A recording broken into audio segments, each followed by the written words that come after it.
सांगितलं की मुंब्रा नाही तर संपूर्ण महाराष्ट्र आम्ही मला वाटतं इम्तियाज जलील आपली औकात आणि आपली परिस्थिती विसरले आहे।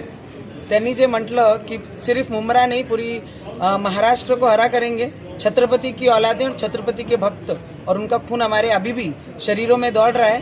तुम नहीं, तुम्हारे 7 पीढ़ियां ऊपर से नीचे आए तो वो भी हरा नहीं कर पाएंगे महाराष्ट्र को।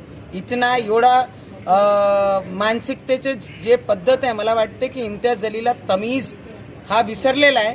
आम्ही मायनॉरिटी म्हणून, अल्पसंख्याक म्हणून या देशामध्ये त्यांना आपले घरामध्ये, आपल्या देशामध्ये खपून घेत आहे। त्याचा अर्थ हे नाही की सगळ्यांनी बांगड्या घालून बसलेले आहे। ज्या दिवशी आम्हाला दाखवण्याची वेळ आली तर 15 सेकंड आजही काफी आहे। तुमच्या स्वप्नाती हिरवं करणं हा पूर्ण होणार नाही। आणि असे लोकांना ज्यांना तमीज विसरलेले आहे, जे बायांबद्दल जेही बोलतात, पत्रकार परिषद घेऊन पूर्ण महाराष्ट्राला धमकी देऊन राहिल्या की ज्या छत्रपती शिवाजी महाराजांचा महाराष्ट्र आहे त्या पूर्ण महाराष्ट्राला आपण हिरवा करू, तर तुमच्या धमक्याला आम्ही भीक सुद्धा घालत नाही। इम्तियाज जलील, लक्षात ठेवा, तुम्ही ज्या शहरात राहतात त्या शहराचं नाव संभाजी महाराजांच्या नावाने दिलेला शहर आहे।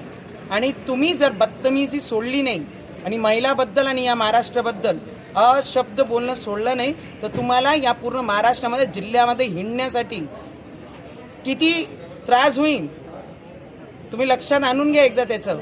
जर एक ही जगह तुम जिले में घूम पाए, मेरा नाम भी नवनीत राणा नहीं, तमीज में रहकर अपने काम करो और जहाँ पे हैं वहाँ पर अपनी औकात में रहो। त्यांनी असं म्हटलंय की